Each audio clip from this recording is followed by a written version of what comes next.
Hello everyone, स्वागत है आप सबका अपने यूट्यूब चैनल पर जिसका नाम है वी द सिविलियंस। यहाँ पर आपको सिलेबस एंड बियॉन्ड सिलेबस दोनों के वीडियोस मिलते हैं। सिलेबस की अगर हम बात करें तो हमने हमारा फर्स्ट सब्जेक्ट जो लिया था सिविल इंजीनियरिंग मटेरियल्स का, उसकी फर्स्ट यूनिट कंप्लीट हो चुकी है। उसको मैंने एक अलग से प्लेलिस्ट में डाल दिया है और उस प्लेलिस्ट का लिंक मैं ऊपर आई बटन में दे दूँगी। वहाँ से आप जा कर के उस प्लेलिस्ट को एक्सेस कर सकते हैं। फर्स्ट यूनिट में कोई भी डाउट हो तो आप नीचे कमेंट सेक्शन में ज़रूर पूछिए। और आज से हम स्टार्ट करेंगे हमारी सेकेंड यूनिट जिसका नाम है क्ले प्रोडक्ट्स। वीडियोस को एंड तक देखिए, पसंद आए तो लाइक शेयर एंड सब्सक्राइब करना ना भूलें। तो चलिए स्टार्ट करते हैं हमारा वीडियो।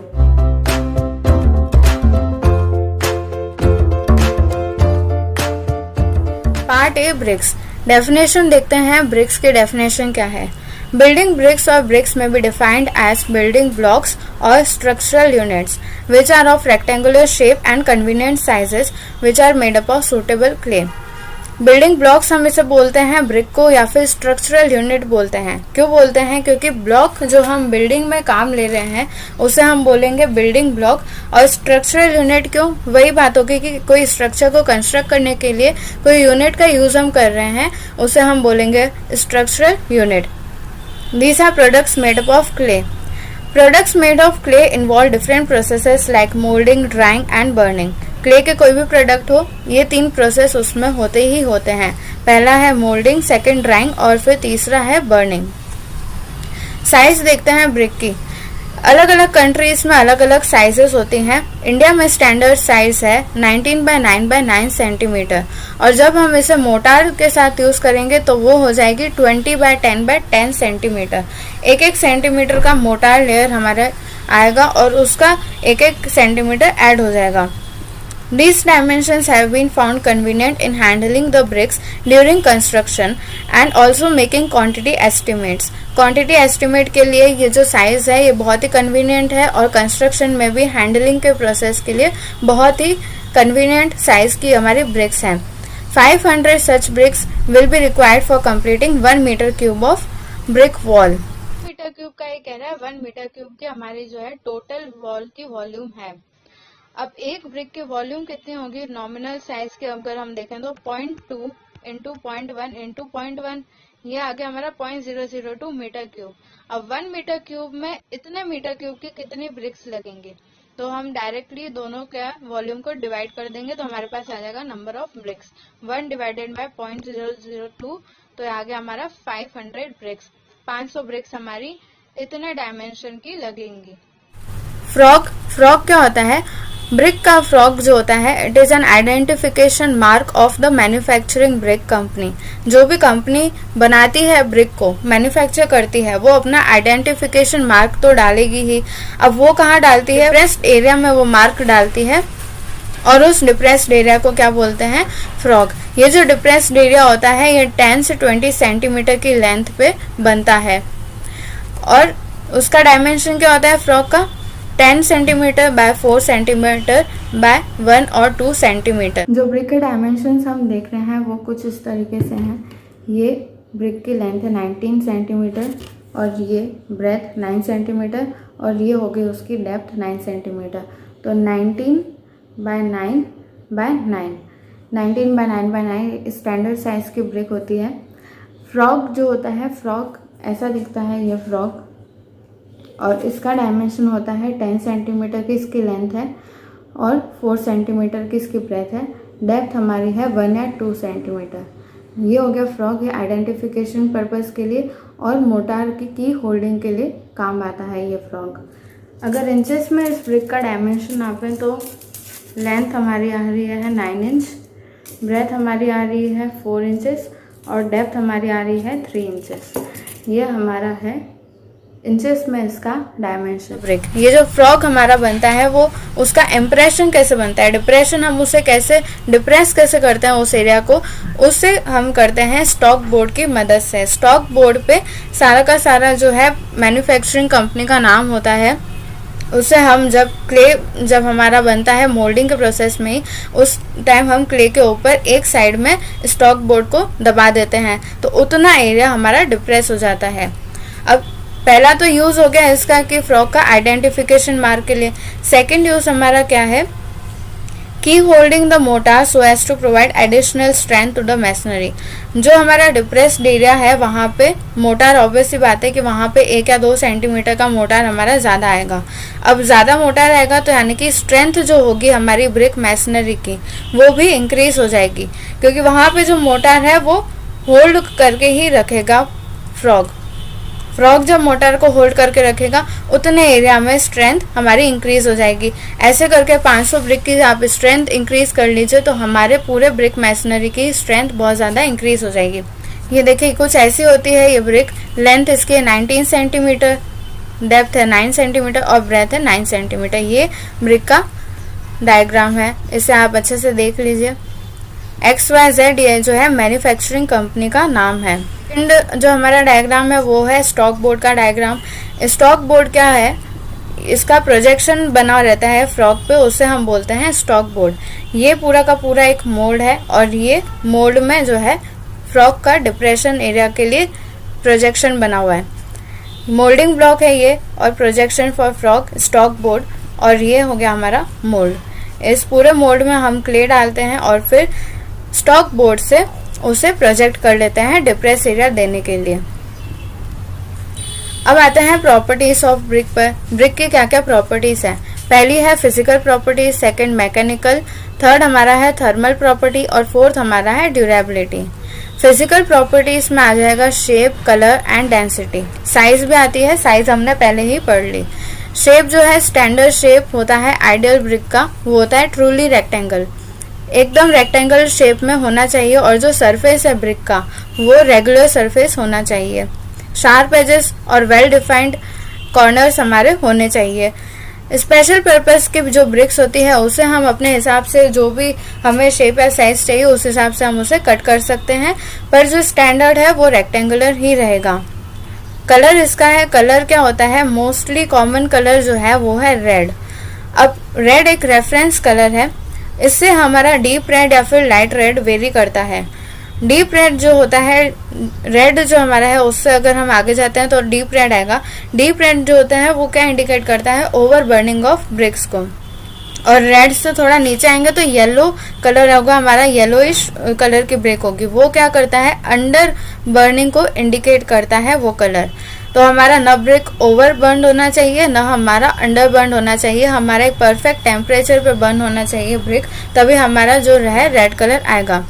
थर्ड हमारा है density of BRICS. Density of BRICS या फिर वेट पर यूनिट वॉल्यूम, क्योंकि डेंसिटी का फॉर्मूला क्या होता है, वेट अपॉन वॉल्यूम। ये किस पे डिपेंड करती है, डिपेंड करती है कि हमने कौन से टाइप का क्ले लिया है और उसे कौन से मेथड से हमने मोल्ड करा है ब्रिक को।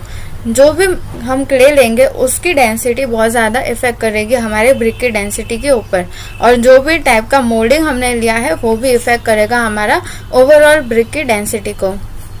अब डेंसिटी ऑफ ब्रिक जो होती है वो वेरी करती है 1600 kg पर मीटर क्यूब से लेकर 1900 kg पर मीटर क्यूब तक, और जो इसका वेट होता है, वेट जो उसको हम वॉल्यूम से मल्टीप्लाई कर देंगे वो होता है 3.2 kg टू 3.5 kg। 1600 kg पर मीटर क्यूब, इसे हमें वेट में कन्वर्ट करना है तो मीटर क्यूब को हमें हटाना पड़ेगा। एक ब्रिक का वॉल्यूम हमारा कितना था, 0.002 जो हमने पहले किया। अब 1600 kg पर metre cube into metre cube करेंगे तो वो मीटर से मीटर क्यूब कट जाएगा, इंटू 1600 करते हैं हम तो आ गया ये 3.2 और 0.002 मीटर क्यूब था, उससे वो कट हो गया और 3.2 kg आ गया। ऐसे ही 1900। अब मैकेनिकल प्रॉपर्टीज पे आते हैं। मैकेनिकल प्रॉपर्टीज क्या है, पहली है कंप्रेसिव स्ट्रेंथ और सेकंड है फ्लेक्सुरल स्ट्रेंथ। ये हमारी है मैकेनिकल प्रॉपर्टीज।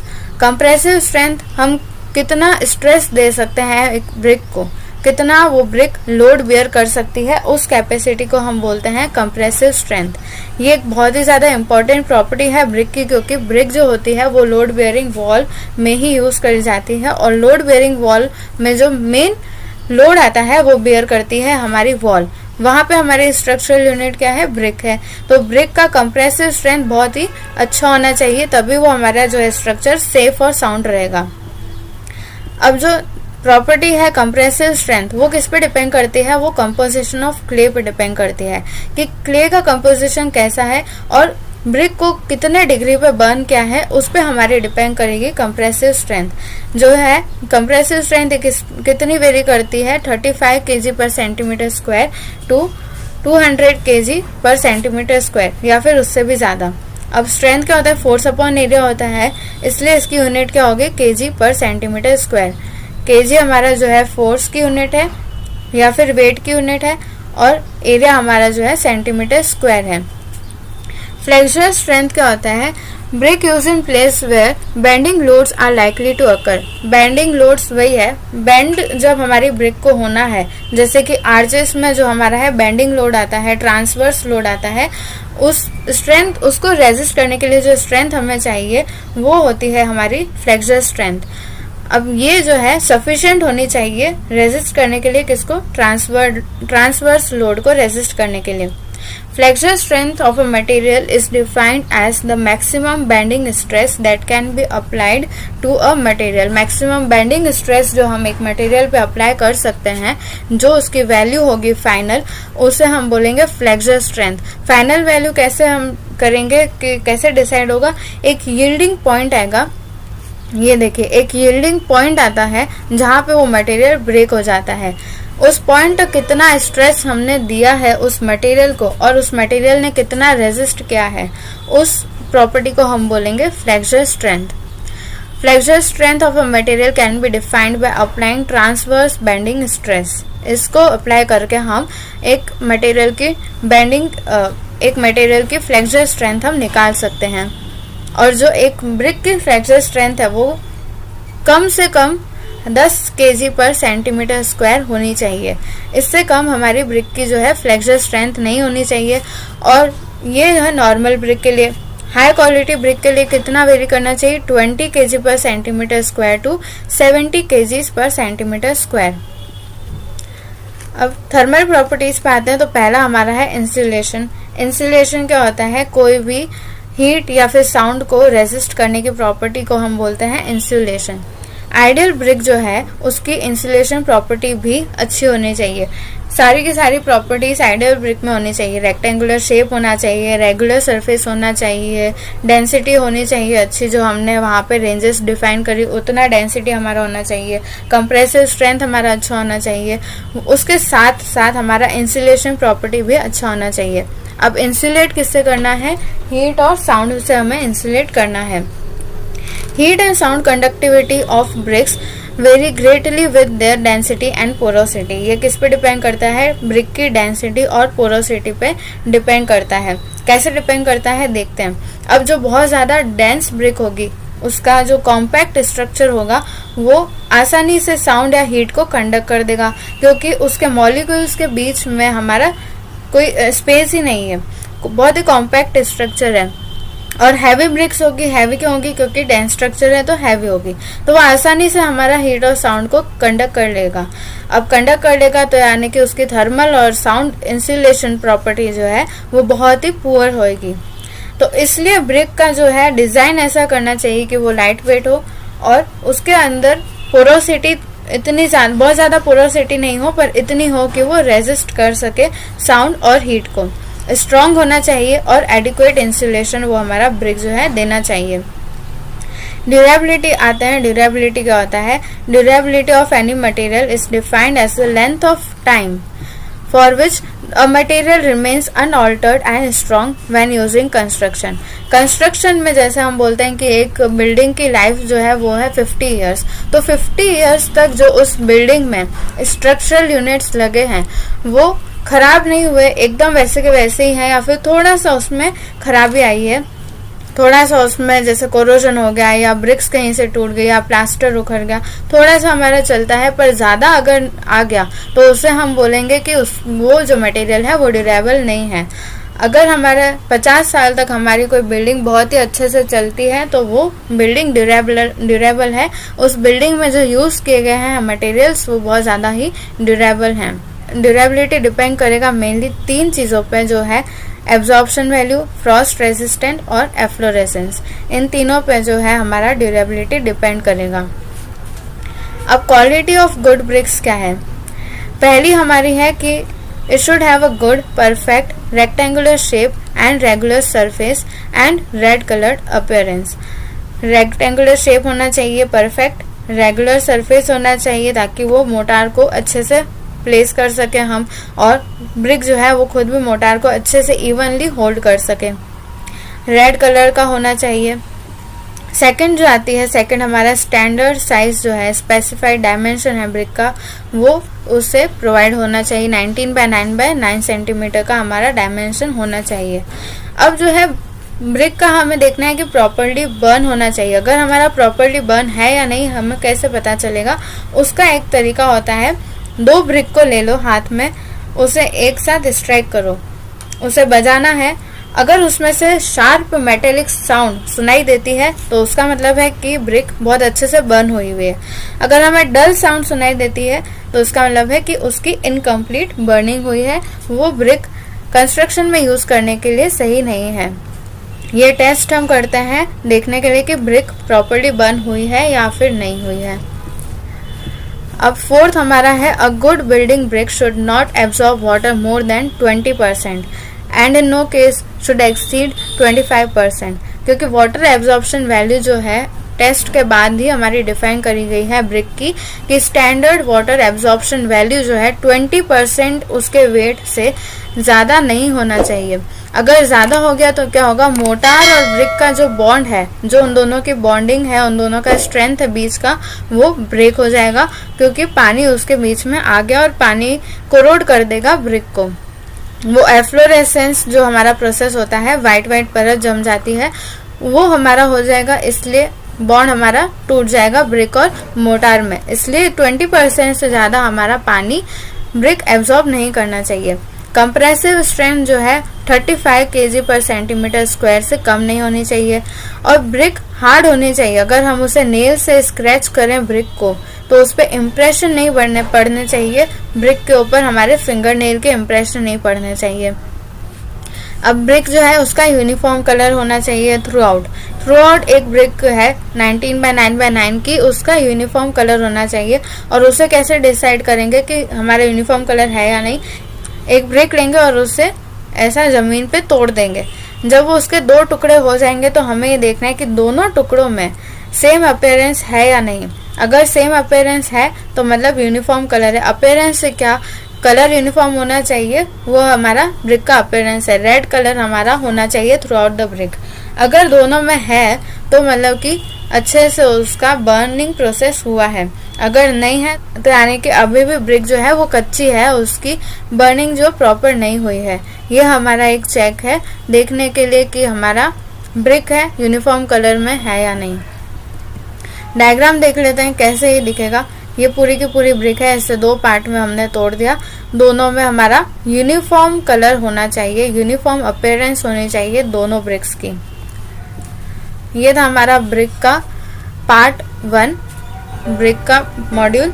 आगे और ब्रिक के मॉड्यूल्स आते रहेंगे, आप वीडियो पे बने रहिए, वीडियो को एंड तक देखिए। आज के लिए इतना ही, मिलते हैं नेक्स्ट वीडियो में। Thanks for watching.